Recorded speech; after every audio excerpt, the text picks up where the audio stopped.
Hello there.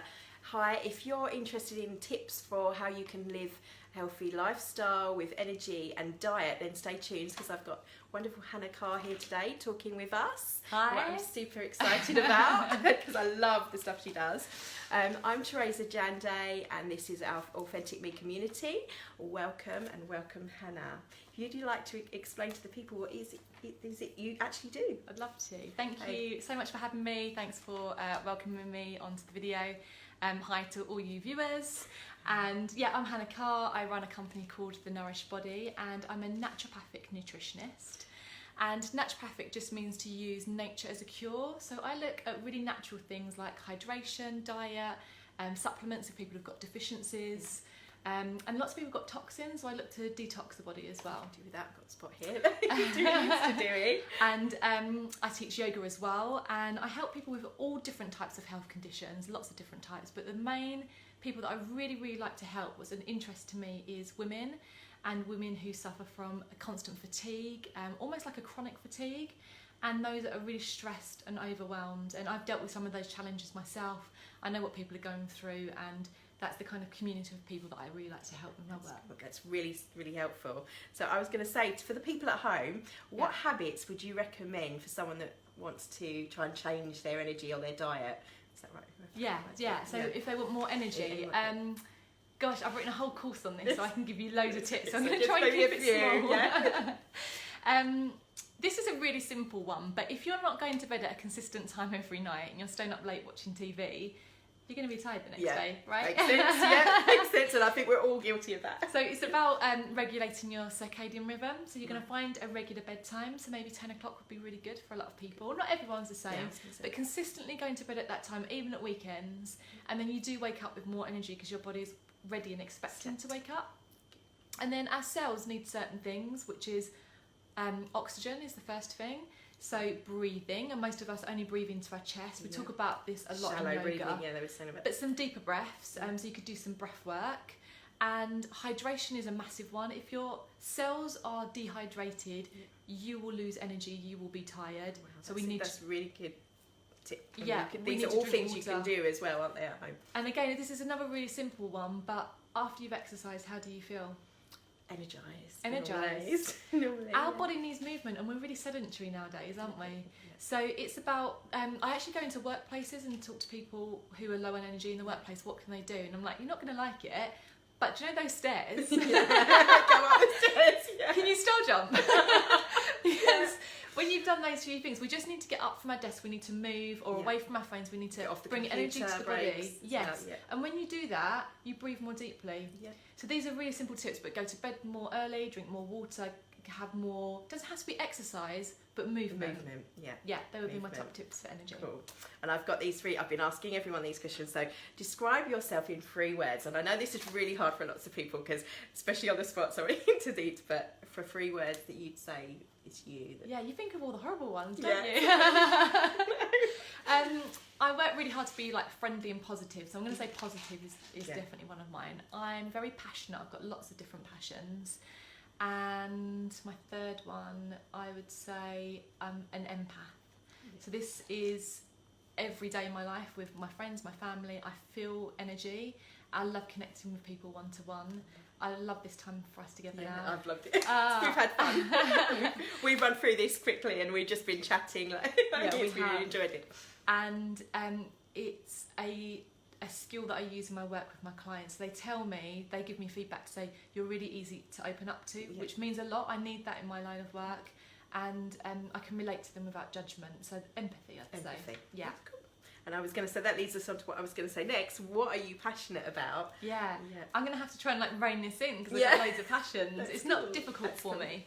But this is also Authentic Me, so that's your authentic story. Thank you. So I always loved dance, and I trained professionally as a dancer until I got an injury and I had to sadly give up that career before it had even started. But dance is a massive one for me, and I love to move, and when I watch dance it really moves me emotionally. Probably it's stuff I haven't dealt with yet and it needs to come out, but I'm not doing that career. But I love dance, and because I love dance I love music. And it just lifts your spirits, doesn't it? I love drumming. Very big for your well-being. Yes. I love the drumming thing. Yes. Health and wellness, helping other people. I'm into karate at the moment, so yeah. I used to run an interior design company, so I love interiors. My family are my passion, and a constant passion throughout my whole life has been food. I absolutely love food. Now it's healthy food. Yeah. Before it was any food. Well, I think we all are. Yeah. All guilty of that with the chocolate. But like eating out at nice restaurants, and I love chocolate. And again, I've moved away from like commercial chocolate, but I've now just got onto raw chocolate and ceremonial grade cacao and it's got cacao. amazing properties. I've been reading about it. Really. So many. Yeah. So food, food, chocolate. Us ladies, good to know as well. I think. So, what would your friends and family say is your greatest gift? I love this question. This one I would never know before. I would just feel like I don't know what people think about me, because you don't unless you ask, do you? And I think it's important to ask. It is, and I have asked that question. There's a really great book called The Miracle Morning, and towards the end of that book, the writer suggests that you ask your family and friends, if you're confident enough, for honest feedback on what they really think of you as a person. And so I know what they think is my greatest gift, and it's that in my life, when I have ambition and I have passions, I take the action and I've got the courage to follow those dreams. I think that's really important for lots of people. That's the bit I think that's missing. It's like we all maybe get to that point where we want to do these things, but it's actually following through and going after it. So it's a big gift. Thank you. I've got a really supporting husband who doesn't hold me back, so I'm really lucky with that. But it's in me. Yeah, it's something that I need to do anyway. Yeah, that's good. And right, what led you to do what you're doing now? Yes, there's a bit of a story behind this. I was just telling you, wasn't I? So I'll share the story. I would say my health was always really good until I had children. Now I'm a nutritionist and I look back, it actually wasn't really good before I had children. I thought it was. I think that's the thing. I think lots of people think that they are, but they don't quite understand why they're feeling that way. You don't know any different, so you get accustomed to your own problems and challenges. But when I had my first child 10 years ago, my son, my health following that really wasn't very good, and this can be really common for women. So after you've gone through childbirth, it really depletes the body, and if you don't put those good nutrients back in, which I didn't, because I didn't know that I should. I didn't know how to. Yeah, and if you don't know, then so I didn't replenish myself after the birth of my child, and that led to like a knock-on effect of health problems for many years following that, and they come on very gradually.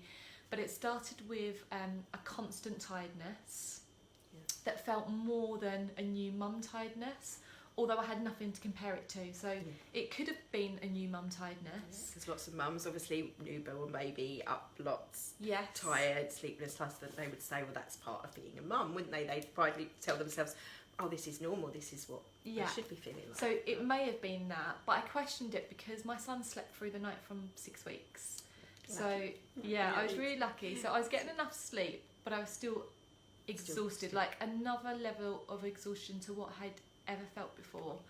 And I remember driving on the motorway with my son in the back, and I felt like I was going to fall asleep at the wheel. Not a good place to be. No, and I knew it was dangerous. And I wasn't giving my best, so I remember visiting my family with my young baby, and I wasn't really present. I was just knackered. So I went to visit my doctor, and they said, we'll do some tests, maybe you've got a thyroid problem, which could have been because my mum's got an underactive thyroid. So I thought, I haven't actually thought about that before. They'd done the test though and said, no, my health was fine. Okay. So I just carried on because, well, what else can you do? If the doctor tells you you're fine, you just carry on. I think that's what lots of people do with regards, but I think that's important for people's wellness, to trust your instinct like Hannah did then. If you think there's something wrong, then you keep seeking and making sure, because that's how things get missed, I think. I agree. Trust your instincts. You do, don't ignore it. And so I went to the doctors, they said I was fine, so I went back to life, carried on plodding on. I'd had about 15 years of backache, which was kind of manageable, but it started to get a lot worse, to the point where I couldn't carry my son, I couldn't hold him, I was crying a lot, I was in a lot of pain. So I saw a physiotherapist, which kind of helped me get through it for a period of time. I then was blessed with a daughter, so I had my second baby, and then my health started to get a lot worse, because again with women, that second pregnancy had depleted me even further. And then I tried to push on beyond that pregnancy, and I was having things like palpitations regularly, feeling really dizzy. So I'd walk along with the pram and I'd feel like I was going to faint. Your body's warning signs. Yes. It's obviously telling you. Yes. Constantly tired, like couldn't wake up in the morning, but then I couldn't go to sleep at night. I was like tired but wired.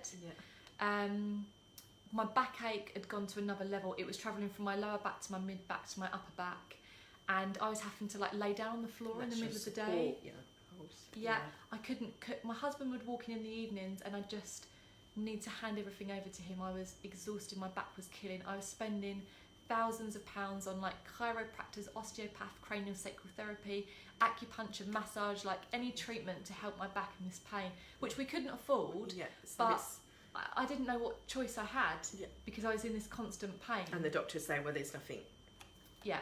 Well, I didn't even go to the doctors like because that's never been my route. I was never as holistic as I am now, but I knew that drugs wasn't the answer. Yeah. I occasionally took an anti-inflammatory. Yeah, it masks. Exactly. Actually, there is one thing that I did do a lot of, which was exercise, because I thought it would help. Yeah. I didn't know, with the health problems that I now know that I had, it actually aggravated it. So made it worse. Yeah. So I went back to the doctors. They still said there's nothing wrong. Yeah. This is normal for you. And I was like, this can't be my normal. Yeah, there has to be more. So I kind of told my husband I need a Bupa health check, which we spent again thousands of pounds on, a thorough health check. Yeah. And they gave me a clean bill of health. They said your health is perfect. Which you knew was... It really wasn't by this point. And so I was kind of racking my brains, what else can I do? And I had seen a nutritionist in the past for my son, who was a very, very fussy eater, which me being a foodie didn't go down well. And I really respected her advice, and I went to see her for my daughter for baby-led weaning. Yeah. So rather than feeding them the purees, you just give the babies their own food. So I done a little course with her. Yeah. So I went back to the nutritionist, and she really quickly diagnosed me with something called adrenal fatigue. For people that don't know what that is. It's a bit like chronic fatigue. It's almost like a stage before chronic fatigue, but it's if you've lived in a period of stress and you're calling on your adrenal glands too often, and then they're not producing adrenaline when you need it. So when I needed adrenaline to get up in the morning, I wasn't producing it, and then it was producing it at the wrong time. So when I needed to go to bed at night, I was then producing adrenaline. So you're then not wired and can't sleep. Yeah. So the symptoms would be like feeling tired all the time, not able to deal with stress, blood sugar fluctuations, so feeling like really hangry, cravings as well. Yeah, maybe weight around the middle. Yeah. And that feeling like kind of spaced out or dizzy, basically everything I was feeling. Right. So she gave me this diagnosis, and I followed her advice, and within less than a week I felt a significant difference to my health. Like I couldn't believe how good I felt in that short period of time. And it took years to actually overcome that. And I always have that weakness, but it also showed me how transformative diet is to our well-being. So what was the question? How did I get into this? And the biggest challenge, and how did you get over that? So my biggest challenge, so we kind of touched on that. That's kind of my personal story. My biggest challenge, business-wise, to where I am today, would be mindset. Yeah. So limitations, breaking through your limitations. I think we all have that. It's a big deal. So that would be, for me, self-confidence, and also money that I've needed to invest into my business. Like, should I be investing this money? I can't afford it, but actually just taking that leap and doing that. And also, we were chatting about this before we pressed record, but focus as well. So for business, I have lots of ideas, I have lots of passions, and I can go off in lots of different directions as well. And I've recently just had to pull my business back a little bit, so I'm not teaching yoga classes anymore, and I'm only teaching one-to-ones because I really need to focus on the nutrition. So for me, it's been about focus, and the way that I've done that is by writing out a weekly plan for my business and my health as well, and then daily plans, like what do I need to focus on today, even if it's only like 1, 2 or 3 things, what are they? That's a big tip for everyone. Even I find that useful. And certainly if you're feeling overwhelmed with everything, you've got lots of tasks you need to do, that could be a big thing that you can do. Okay. To get, we just said that, who and what is your biggest influence, be it situational people? Yeah. My biggest influences. In the past I didn't have many. Now I really live my life by like the cycles of the moon. So I follow like the new moon, the full moon. Which we've just had, haven't we? The Yes, Capricorn moon. it's been a massive one, hasn't it? Really emotional time. Yeah. And so like on a full moon I try and like release things, and I find it really good like once a month that I'm doing that, because we all have stuff going on in our life that builds up and we don't often let go of it. Or hold on to it, and our body cells hold on to that as well, don't they? So just like writing it out or having a fire ceremony, like burning that and releasing it. So the moon's definitely a big influence for me, and seasons, being a nutritionist, following the seasons, living by the seasons. So that would be in the summer, being more high energy, doing more work, socialising more. But in the winter, not pushing.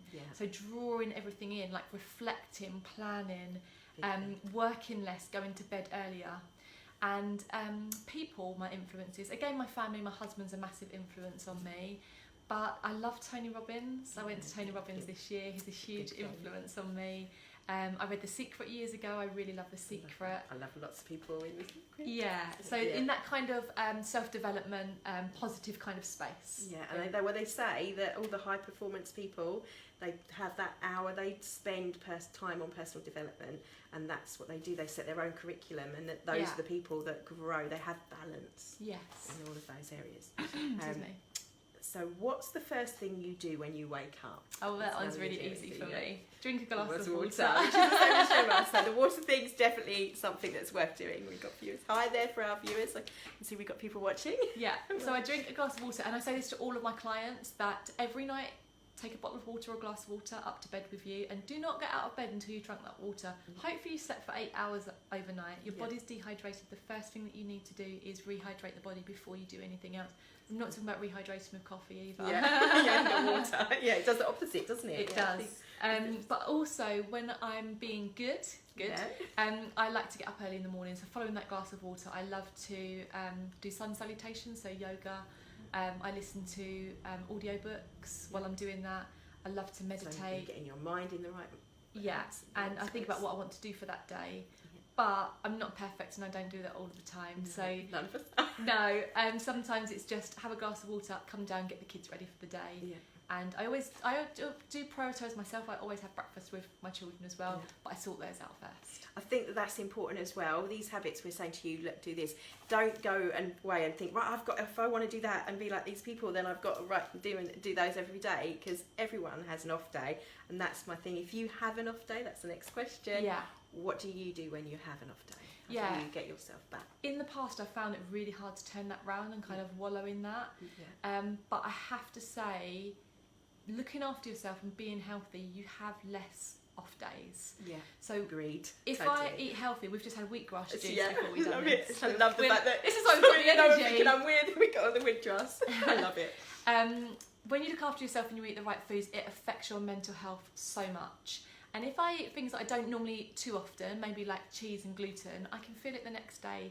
So I feel like my mood's lower and I don't feel as happy. It affects how you feel, and then that has a knock-on effect in affecting how you deal with other people and your job and what you do. So staying healthy keeps me having lots of good days. But if I'm not having a good day, because we all have off days, I try and be kind to myself. I don't beat myself up over that. I try and accept that. I might try and look at why I'm feeling like that, so like investigate a little bit. But I might just try and maybe cancel arrangements and just have a day where I'm going to stay in a little bit more reflective. I think that's really important for people to recognise and not undervalue. A lot of people, they feel guilty taking that time for themselves, and that you shouldn't, because it really makes a big impact on the rest of your life and what you do, I think. Yeah. Just to make that. And then a Tony Robbins thing I learned is whatever your mood is, you can turn it around like that. And he says to put on music, and I've done it a lot of times at work, put on some tunes that you really like, turn it up really loud, and really, really shake it out your body. I love that. As they know, I've been doing Misty Templeton. She's Body Groove. Yeah. And it's the same thing. It's all about connecting with yourself with the music, just dancing around, not caring what people think, really sort of even talking on the floor, doing it, just and it really does make a difference. Yeah, it changes your physicality. And how you feel about yourself as well, because I think a lot of people, especially if they're trying to lose weight in that sense, it's about feeling good about you first, and then naturally you start to look good and feel good anyway. I think that happens as well. So what are the 5 things you do in your life for wellness? I think you've listed some of these, but we can go over. I do quite a lot, but like most people, it doesn't come that naturally. It's like I have to plan for it to make it happen. Drinking water, yoga, meditation, they're 3 big ones. What else do? I do lots of naturopathic techniques. So these are things that I teach clients, but one of them, for example, is you may have heard of Epsom salt baths, when you put the magnesium into your bath. Well, a naturopathic technique, we do it for 3 days in a row, and we use a large amount of those salts to help detox the body. At the moment, that's a good thing to do with the moon yes, as well. So on a full moon, which we've just had, the body's in an absorbing state, and so that would be a really good time to do those Epsom salt baths, because the body's really absorbing that magnesium into the body. If you haven't got a bath like me, I've been using it like a scrub in the shower, because then you're still getting that. Obviously, it's not the same effect as sitting there with a bowl of... You can do a foot bath as well. Foot bath, yeah, with a bowl of water. I've got a granny spa. Oh, well. Yeah, I love that. I've got a granny spa. That's where I've been neglecting my wellness. My feet at the moment, they're needing a little bit of love and attention. So actually that's what I'll do tonight with my feet. Or you can get the spray. There's a magnesium spray that you can put straight on the skin. So that's a really good way to get the magnesium in. And is there anything else? Yes, there is. Something else, a massive thing for myself is learning personal development, like audiobooks, podcasts, reading. Which I think can be undervalued. It's really, really important. Really good for the mind. Yeah, okay. And so we've done 5 things. Oh, what would you like to be in 5 years, or where would you like to be in 5 years with yourself and with your business? Yeah. I feel like I'm on my path and I'm working towards it. I do vision board like you do. I love the vision board. And the most important thing to me is to have balance in my life. So this is my family to be happy, for me to be a good teacher to my children. Leading by example. Yeah, definitely. To have a really solid relationship with my husband, and to have a good balance between like work and downtime and travel time, and so that good balance is really important. Work-wise, I can see a retreat. I can see a house in France. It's on my vision board. So I'd love to do that with an organic garden where I'm teaching people about nutrition, cooking, yoga, all of the good stuff. And I've got my hands up for going. Yeah, I'd love right up my street. I love it. And I feel like I give back at the moment to people to help them with their health, but I'd like to give back more charity-wise as well. So that's definitely something in the next 5 years that I would like to work towards, and to be happy. So like remembering to do like the drumming I mentioned earlier, which I never get round to. It's like a passion. I never do it. So it's actually making time to do the things that I enjoy. So I feel happy. And fulfilled. And I think that's a really, really important thing for wellness, is to do those things that make you feel good. We talked last week about doing the things that you loved to do as a kid, and we were talking about laughter and laughing more. So I've been singing and dancing, hence doing the Misty Templeton, because it just feels good. And it feels good, then you feel good, and that has a knock-on effect in your physiology. It's been tongue-tied. Physiology. It's to say physiology. There we go. And mindset is a big thing. Our minds are so powerful, as I'm often saying. So if you're feeling good, that'll have that effect on what you're doing with everyone and the people around you. Just quickly talking about laughing when you're a child. One of my biggest memories from laughing when I was a child is the film Home Alone. Oh, you must have seen it. Yeah. Well, my children love it as well. But putting on a good movie that just makes you giggle. Yeah. I love them. We have many movie nights in our house. I love them. Yeah. Love it. So, and I've put, what have you got coming up at the moment that we can... Oh, right, okay, yeah, a few things. I'm running a collaboration with a life coach at the moment. So this is like an in-person event. So if you're in the Kent area, this is in Tunbridge in September. And we're running like a day retreat for women. So if you like yoga, you want to know about nutrition, you want to know about creating healthy habits, that's something that I've got coming up.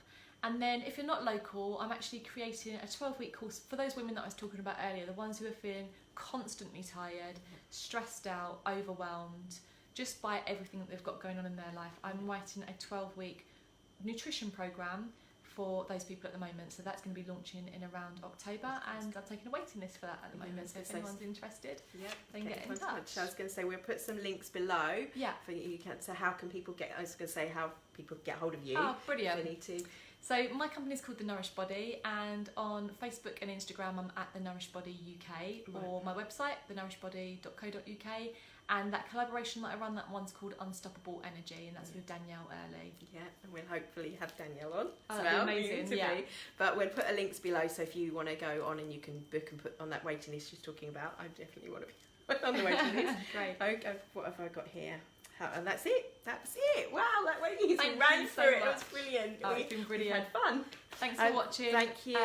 Give us a like or a comment or a heart if anything that we've said has resonated with you. Yeah. Or if you've got any questions, pop them below and then I'll answer them for you. Brilliant. Thank Awesome. you. See you soon. See you. Thank you. Bye. Bye.